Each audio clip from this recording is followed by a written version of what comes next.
दिनै रंजालि नोगोर जयन्तीपुराव जोंनि गलाघाट जिल्लानि सिङाव थानाय रेंमा आन्चलिक कमिटि, दुलाराय बर' फरायसा आफाद, बर' थुनलाइ आफाद, इउबिपिअ बिदिनो गोबां आफादा ज' जानानै जोंनि BKWSCनि मानगोनां EM मुसुर प्रदीप स्वरगारी बिथांनि हेफाजाबाव देग्लाय 2024 मायथाइयाव HSLC आरो HS माने हाई सेकेन्डारि पास जानाय फरायसाफोरखौ जों दिनै बाहाय ज'यैनो बरायदों।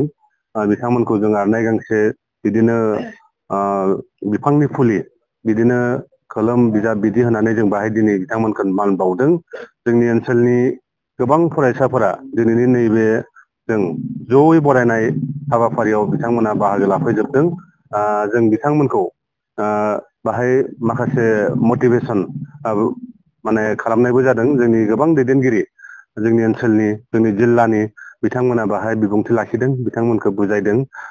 बोरै फरायबा मा खालामोबा बोरै जों आवगायलांनो हागोन, मा सिमां लानानै मा टारगेट लानानै जों इयुनाव सासे जोंनि हादोरनि मोजां सुबुं जों जानो हागोन, जों बिनि बागै बिथांमोनखौ दिनै बाहाय बुजायदों।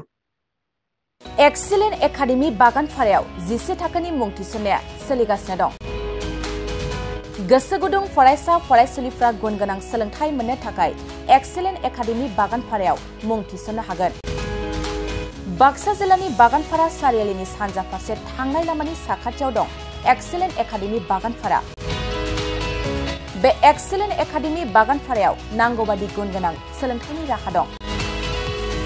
थिखानाय आयदा हिसाबै इंराजि आयदाखौ लाथारनांगोन।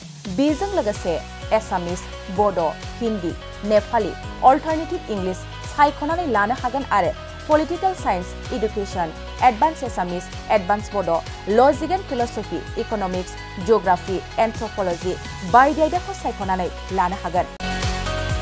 लोगोसे आलादायै बेसेन होनाङै कम्पिउटार क्लास लानो मोनगोन। एक्सिलेन्ट एकाडेमि बागानपारायाव experienced and qualified teachers, best education with adorable fees, education with modern technology. The admission fees charge would be considered for below poverty line and brilliant students. Hostel facilities for boys and girls बायदि। थांनाय 2022 मायथाइयाव फोसावजानाय Assam higher secondary जोबथा आनजादनि फिथाइयाव बे excellent academy बागानपारानिफ्रायनो Anamika Brahma मुंनि सासे फरायसुलिया 92% लानानै अल आसाम साबजेक्ट टपार जानो हादोंमोन। लोगोसे बोहैथि बोसोर 2024 मायथाइनि थाखाय एक्सिलेन्ट एकाडेमि बागानपारायाव गोसो गुदुं फरायसाफ्रा मुं थिसननो थाखाय फरायसालियाव फैनानै फर्मखौ लांफैनो हासिगोन आरो मुं थिसननो हासिगोन। गुवारै मिथिसारनो थाखाय 9954505027 8011337530 नाम्बारनि गेजेरजों फोनांजाब खालामनो हागोन।